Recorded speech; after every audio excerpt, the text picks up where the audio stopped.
Hi friends, I am Prabhati Barik. Welcome to my YouTube channel Collaborative Education. First unit first chapter पढ़ुले growth and development तार आम आज particular शारीरिक विकास व physical development विषय रे पढ़िबा।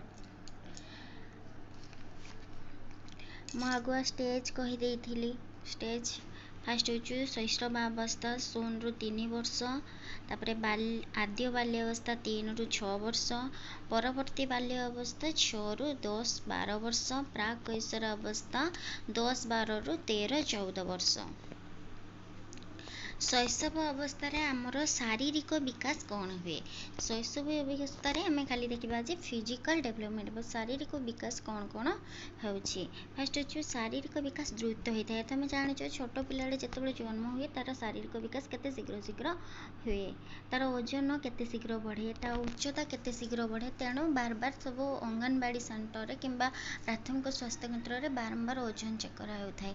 तेणु तमे जानिछो एटा शारीरिक विकास द्रुत गति रे हुए।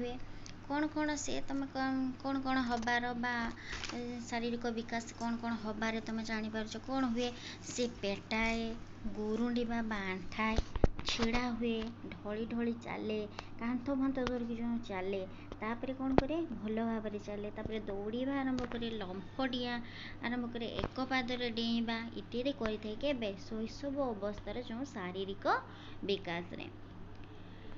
मांसपेशी रे द्रुत विकास होता है। मांसपेशी मसल्स विकास होता है। मसल्स विकास होबा द्वारा कौन जदि तार मसल्स स्ट्रांग न हैला बा मांसपेशी स्ट्रांग न हैला से केबे हेले छेड़ा ही परिबो नाही, चली परिबो नाही।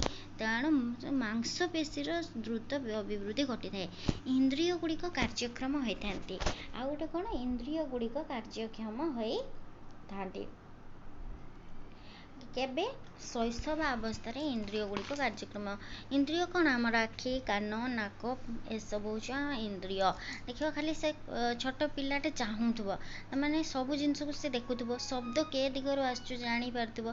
तेणु तार इंद्रिय रो विकास हैला केबे शैशव अवस्था रे। तापरे द्वितीय स्टेज आसले कि आद्य बाल्य अवस्था। द्वितीय स्टेज आद्य बाल्य अवस्था बा अर्ली चाइल्डहुड स्टेज। यार बयस सीमा केते 3 ରୁ 6 वर्ष मध्य शारीरिक विकास कौन होउछि देखिनबा। शैशव अवस्था रे कौन होतिला शारीरिक विकास द्रुत गति रे होतिला, बहुत शीघ्र ओजन बढ़ुतिला, उच्चता बढ़ुतिला। किंतु आद्य बाल्य अवस्था रो कौन होछि शैशव अवस्था पाखरु टिके कम हेताय। किंतु शारीरिक विकास हुए, ओजन उच्चता बढ़ी चली थाए, किंतु शैशव अवस्था ठारो टिके कम। 5 वर्षर शिशुर उच्चता 112 सेंटीमीटर होता है। वार्षिक 8 ରୁ 10 सेंटीमीटर बढ़े। केते रु केते 3 ରୁ 6 वर्ष मध्य शिशु वर्ष को केते 8 ରୁ 10 सेंटीमीटर उच्चता होता है। से कौन है जे पतला और डेंगा देखा जाए। पिला गुड़ा को कौन करती आद्य बाल्यावस्था प्रायतः पतला और डेंगा देखा जाती।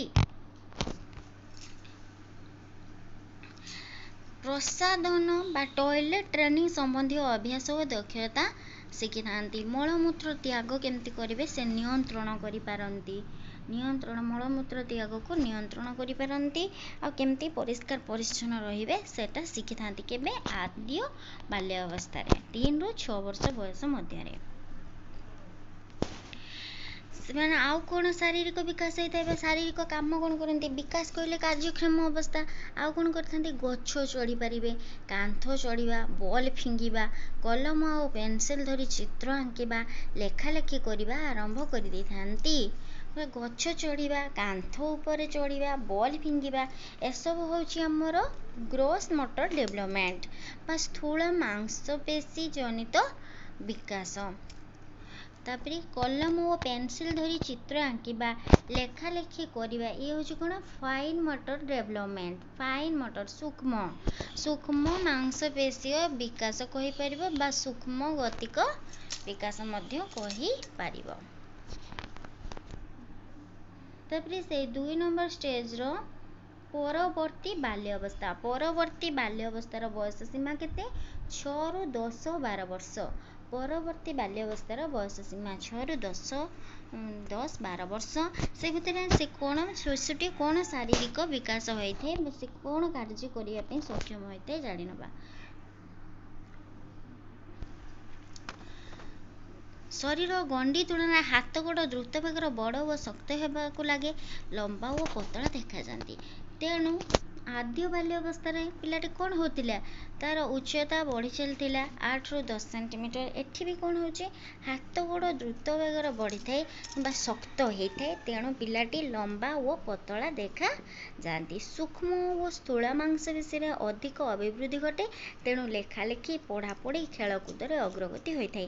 ସୂକ୍ଷ୍ମ ମୁଁ କହିଲି ଯେଉଁଟା ମାନେ ଗୋଡ଼ର ଯେଉଁ ମାଂସପେଶୀ ରହିଛି, ହାତର ଯେଉଁ ମାଂସପେଶୀ ରହିଛି, ଏହା ହେଉଛନ୍ତି ସ୍ଥୂଳ ମାଂସପେଶୀ। ତାପରେ ଆଙ୍ଗୁଳି ମାନେ ଛୋଟ ମସଲ୍ସ ଯେଉଁଠି ଲାଗୁଛି ସେଟା କୁହାଉଛି ଆମର ସୂକ୍ଷ୍ମ ମାଂସପେଶୀ। ତାହେଲେ ହାତ ଆଙ୍ଗୁଳିର ଦକ୍ଷତା ବୃଦ୍ଧି ପାଉଛି, ତେଣୁ ସେ ଲେଖାଲେଖି କରିପାରୁଛି, ଖେଳକୁଦ ମଧ୍ୟ କରିପାରୁଛି। ଏହି ବୟସରେ କ'ଣ ହୁଏ, ଶରୀରର ପ୍ରତିମା ବା ରୂପଛବି ବିଷୟରେ ସେମାନଙ୍କର ସ୍ଥୂଳ ଧାରଣା ବୃଦ୍ଧି ପାଇଥାଏ। କେବେ?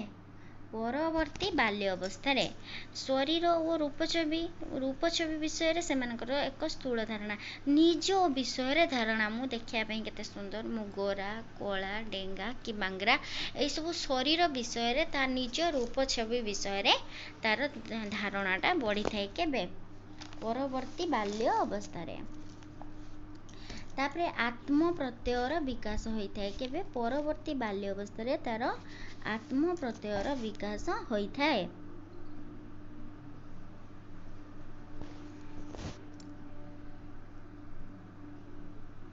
ତାପରେ ଆମେ ଜାଣିବା ପ୍ରାକ୍-କୈଶୋର ଅବସ୍ଥା, ପ୍ରି ଆଡୋଲେସେନ୍ସ ଷ୍ଟେଜ୍, 10, 12 ରୁ 13, 14 ବର୍ଷ। এই ବୟସରେ କ'ଣ ହୋଇଥାଏ, ଲିଙ୍ଗ ଭିତ୍ତିକ ସାମ୍ବାଳକରେ ପରିଣତ ହୋଇଥାନ୍ତି। ମାନେ ପୁଅମାନେ ଏଥିରେ କ'ଣ ହୋଇଥାଏ, ଆମର ତ ଯୌନାଙ୍ଗର ବିକାଶ ହୋଇଥାଏ, ମେନଲି ଯୌନାଙ୍ଗରେ ବିକାଶ ହୋଇଥାଏ। ତେଣୁ ଗୋଟେ ପୁଅ ପିଲାରେ ପୁରୁଷ ଯେଉଁ ଲିଙ୍ଗ ଭିତ୍ତିକ ସାମ୍ବାଳକରେ ପରିଣତ ହୁଅନ୍ତି, ଗୋଟେ ଝିଅ କ'ଣ ହୁଏ, ମହିଳାର ଯେତିକି ନାରୀ ସୁଲଭ ଲକ୍ଷଣ ଯେଉଁଟା କହନ୍ତି, ନାରୀ ସୁଲଭ ଲକ୍ଷଣ, ଗୋଟେ ଝିଅ ପାଖରେ ନାରୀ ସୁଲଭ, ସେ ଲଜ୍ଜାଶୀଳ ହେବ, ଅନ୍ୟମାନଙ୍କ କଥାକୁ କେୟାର କରିବ, ଇମୋସନାଲ ଡେଭଲପମେଣ୍ଟ ମଧ୍ୟ ହୋଇଥାଏ ହେଲା। ନାରୀ ସୁଲଭ ଗୁଣର ସେ ମେନଲି ଏଠି ଲଜ୍ଜାଶୀଳ ହୁଅନ୍ତି ଟିକେ ଝିଅମାନେ, ଆଉ ପୁଅମାନେ ହେଉଛି ପୁରୁଷ ସୁଲଭ ଗୁଣ ଜାତ ହୋଇଥାଏ, ଯେମିତି ନିଶ ଦାଢ଼ି ଉଠିବ। ସେ ଆଉ ଗୋଟେ କ'ଣ ହେଇଥାଏ, ଏଠି ବିପରୀତ ଲିଙ୍ଗ ପ୍ରତି ଆକର୍ଷଣ, ପୁଅ ଝିଅ ବା ବିପରୀତ ଲିଙ୍ଗ ପ୍ରତି ଆକର୍ଷଣ ହେଇଥାଏ। ଗୋଟେ ପୁଅ ଗୋଟେ ଝିଅ ପିଲାକୁ ବେଶୀ ଭଲ ପାଇବ, ଗୋଟେ ଝିଅ ଗୋଟେ ପୁଅ ପିଲାକୁ, ମାନେ ବିପରୀତ, ଏଇ ବୟସଟା ହିଁ ସେମିତି ହେଇଥାଏ ଯେମିତି ବିପରୀତ ଲିଙ୍ଗ ପ୍ରତି ଆକର୍ଷଣ ହବ। ହର୍ଲକ୍ କହିଛନ୍ତି, ହର୍ଲକ୍ଙ୍କ ମତରେ ଏହି ବିକାଶଟା, ଏଇ ଯେଉଁ ପ୍ରାକ୍ କୈଶୋର ଅବସ୍ଥାର ଶାରୀରିକ ବିକାଶଟା ଅଧିକ ଧୀର ବା କ୍ଷିପ୍ର ନୁହେଁ। ପ୍ରାୟତଃ ଆମେ ଭାବୁ ଏଇଟା କ୍ଷିପ୍ର, କାରଣ ନିଶ ଦାଢ଼ି ଉଠିଯାଏ ନା ପୁଅ ପିଲାମାନଙ୍କର ଭାବୁ, କିନ୍ତୁ ହର୍ଲକ୍ କହିଛନ୍ତି ଏଇଟା ବେଶୀ ଧୀର କିମ୍ବା ବେଶୀ କ୍ଷିପ୍ର ନୁହେଁ।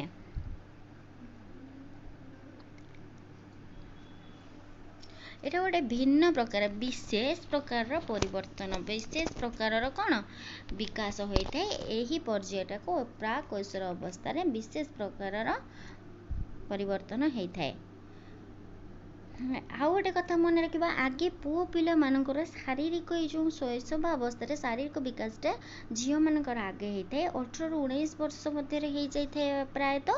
ପରିପକ୍ୱତା ଆସିବା ପାଇଁ 18 ରୁ 19 ବର୍ଷ ଲାଗିଥାଏ ପ୍ରାୟତଃ, କିନ୍ତୁ ପୁଅମାନଙ୍କର ଡେରି ହେଇଥାଏ, ମିନିମମ୍ 21 ବର୍ଷ ଲାଗିଥାଏ।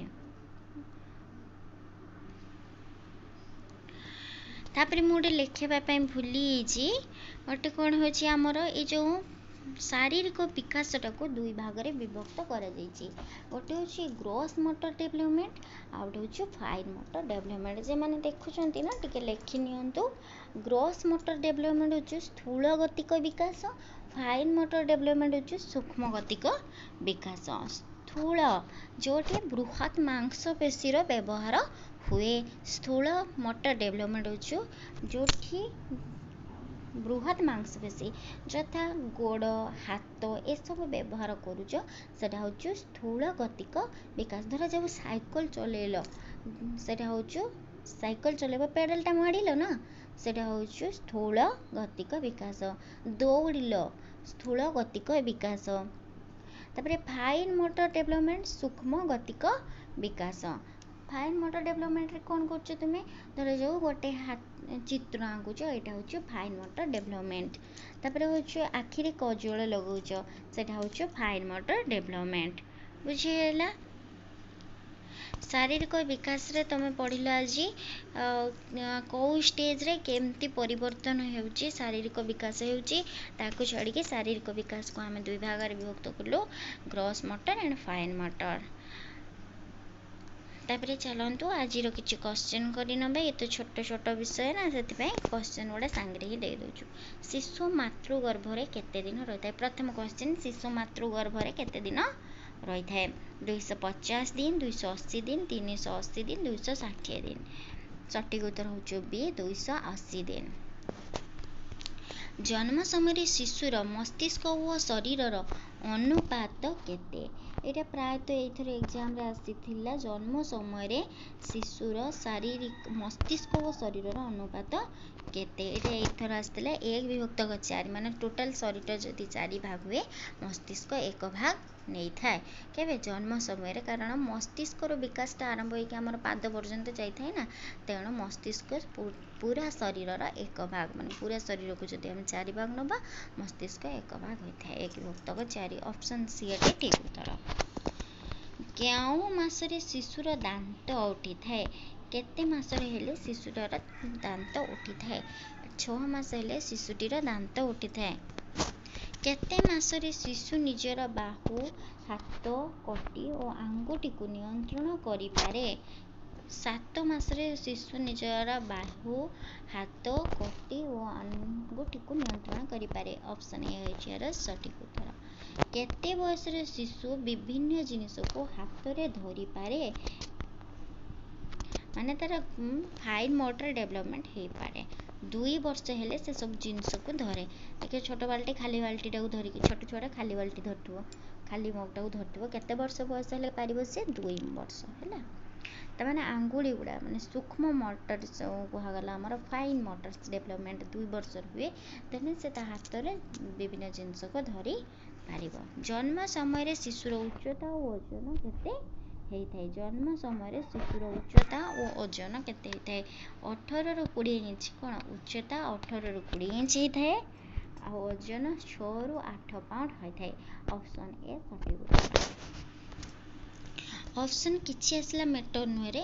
ମିଟର ଯେଉଁ ସଠିକ୍ ଉତ୍ତର ଜାଣିବା। ଯଦି ସଠିକ୍ ଉତ୍ତର ତୁମେ ଜାଣିଥିବ ନା, ଅପସନ୍ ଯାହା ଆସୁ ତା ଭିତରେ ନିଶ୍ଚୟ ସଠିକ୍ ଉତ୍ତରଟା ଥିବ, ତେଣୁ ତୁମେ ନିହାତି ଭାବରେ କରିପାରିବ। ଅପସନ୍ ସି, ଶିଶୁ ଜନ୍ମ ହେବା ମାତ୍ରେ ତାହାର କେଉଁ ଇନ୍ଦ୍ରିୟ କାର୍ଯ୍ୟକ୍ଷମ ହୋଇଥାଏ?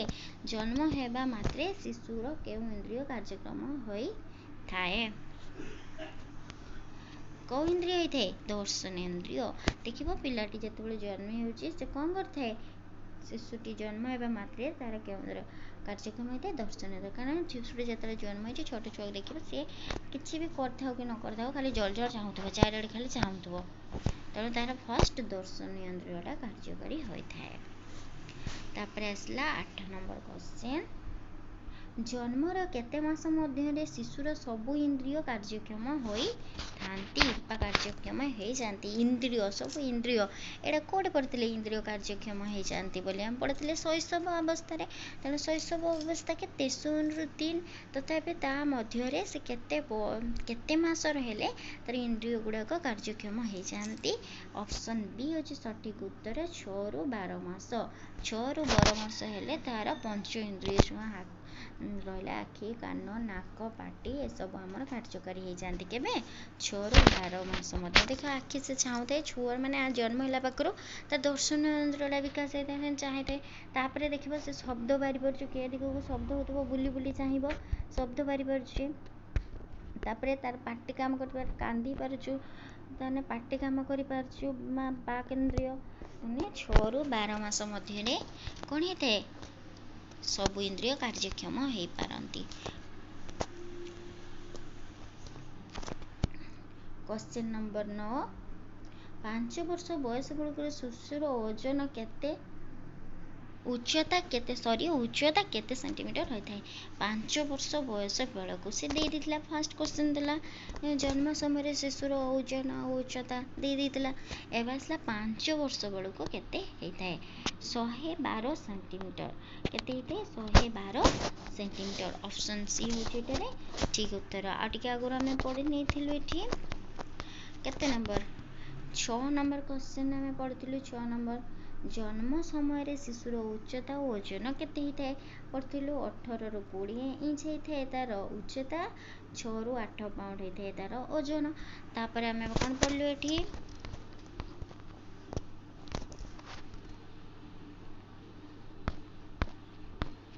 5 वर्ष बयस बेलू शिशुर उच्चता केते सेंटीमीटर होता है 112 सेंटीमीटर ହେଇଗଲା। ତାପରେ ଆସିଲା 10 ନମ୍ବର କେଉଁ ପର୍ଯ୍ୟାୟରେ ଶିଶୁମାନେ ଲମ୍ବା ଓ ପତଳା ଦେଖାଯାଆନ୍ତି କେଉଁ ପର୍ଯ୍ୟାୟରେ ଶୈଶବାବସ୍ଥାରେ ତ ନୁହେଁ ବାଲ୍ୟ ଅବସ୍ଥାରେ ନିହାତି ଯଦି ଦେଇଥାନ୍ତା ଆଦ୍ୟ ବାଲ୍ୟ ଅବସ୍ଥା ଆଉ ପରବର୍ତ୍ତୀ ବାଲ୍ୟ ଅବସ୍ଥା କାରଣ ଆଦ୍ୟ ବାଲ୍ୟ ଅବସ୍ଥାରେ କ'ଣ ହେଉଛି ପିଲାଟି ବା ଶିଶୁଟି ଲମ୍ବା ଓ ପତଳା ଦେଖାଯାଉଛି ବୋଲି କୁହାଯାଇଛି। ପରବର୍ତ୍ତୀ ବାଲ୍ୟ ଅବସ୍ଥାରେ କହିଛି ଗଣ୍ଡି ତୁଳନାରେ ହାତ ଗୋଡ଼ ଲମ୍ବା ହେଇଥାଏ ତେଣୁ ସେ ଲମ୍ବା ଓ ପତଳା ଦେଖାଯାଏ ତେଣୁ ଏଠି ବାଲ୍ୟ ଅବସ୍ଥା ବୋଲି ମେନସନ୍ କରିଛି। ଓକେ ବାଲ୍ୟ ଅବସ୍ଥା ବୋଲି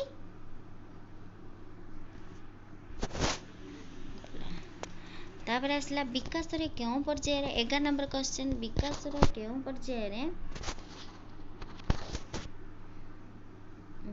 केउं पर्यायर बालक बालिका माने प्रसाधनर दक्षता लाभ करिथांती को समय पढ़ी तो केउं समय प्रकाशर प्रसाधन बा टॉयलेट ट्रेनिंग दक्षता टॉयलेट ट्रेनिंग कौन बुझीपारछ ना रे टॉयलेट ट्रेनिंग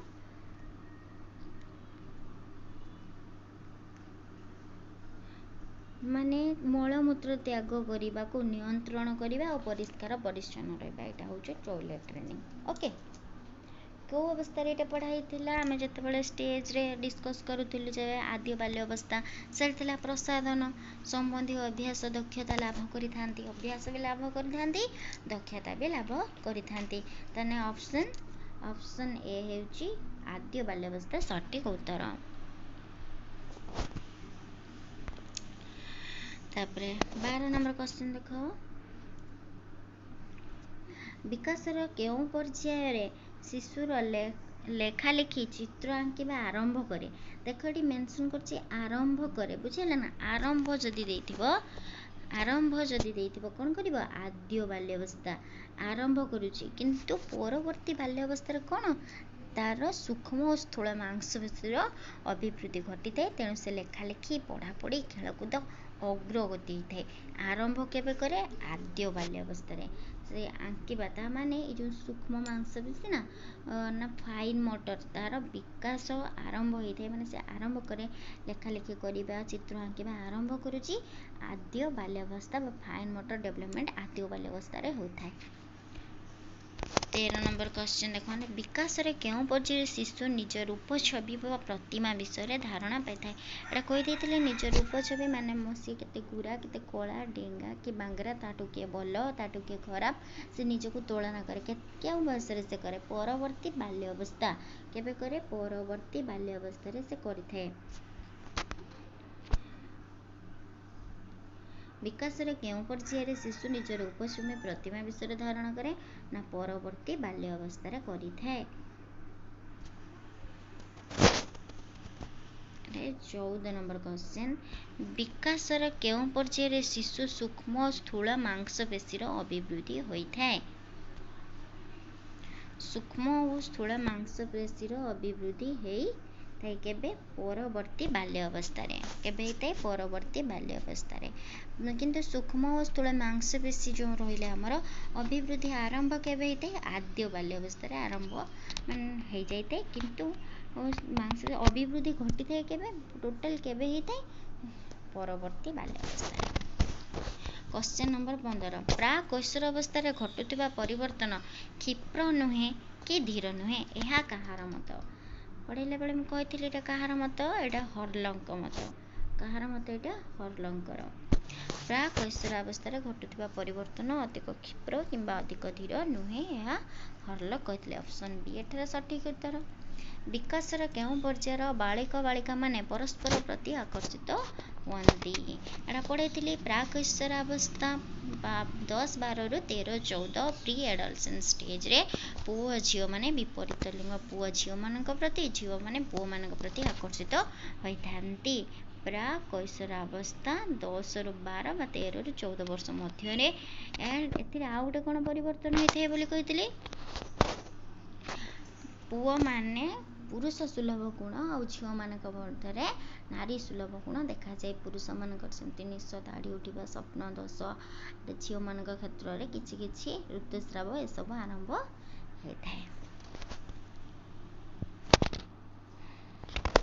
विकासर केउं पर्यायर शिशु माने कांथ चढ़ा गछ चढ़ा पाहाच चढ़ा को भल पाती जिते स्टेज मध्य आम शारीरिक विकासटा आम आलोचना करते से कांथ चढ़ा गछ चढ़ा बॉल फिंगा केत कही आद्य बाल्यावस्था टिकी छुआ गुड़ाक जिते आरंभ होता है कौन growth and fine motor development से गछ चढ़ा कांथ चढ़ा इत्यादि लेखालेखी करने आरंभ करी थांती तेणु एठार हम ऑप्शन बी आद्य बाल्यावस्था सठिक उत्तर